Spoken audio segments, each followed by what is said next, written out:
Hello বন্ধুরা, তোমাদেরকে একটা জিনিস দেখাই। দেখো, আমি একটু আগে একটা ভিডিও বানিয়েছি, সেটা ছেড়েছি। আর আমি তাই পরে বলছি যে বাবু দেখ, তোর মা যখন মারা যাবে, মানে আমি যখন মারা যাব, তো সৎমা যদি আসে কোনো দিন, তোকে এরকম অত্যাচার করবে, খেতে দেবে না, ভালোবাসবে না, তুই আমার কথা শুনিস না, পড়াশোনা করিস না, তো ওই জন্য ও তখন কি বলছে একটু শোনো। আমার হাত দেখছে, দেখো কি বলছে, শোনো একটু।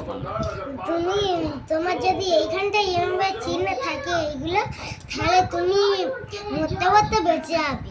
আর তুমি তোমার এই আয়ুগুলো যখন এরকম কমে যাবে, এই আয়ুটা, এই আয়ুগুলো এই অবধি চলে আসবে, তাহলে তোমার আয়ু ফের প্রথম থেকে শুরু হবে। আচ্ছা, আর কি কি?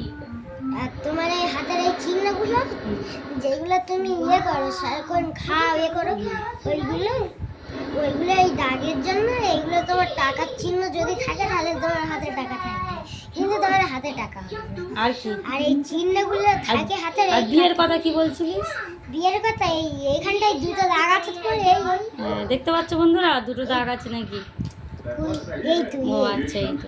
এই আর হ্যাঁ, ক্যামেরাটা একটু কাছে আনো। আচ্ছা, ঠিক আছে। এইটা আর এইটা, এই দুটো দাগ আছে, তাহলে হ্যাঁ। তোমার দুবার বিয়ে হবে। আচ্ছা, আমার দুবার বিয়ে হবে।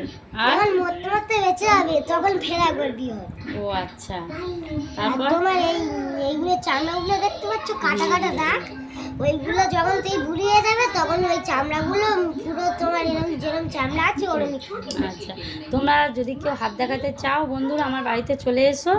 আমার ছেলে এখন বিনা পয়সায় হাত দেখে দেবে, ঠিক আছে? আর ওর তো পড়াশুনো হবে না, ওই জন্য কিছু করতে হবে, তাই ভাবছি ওই হাত দেখাতে শেখাতে হবে, বুঝলে তো?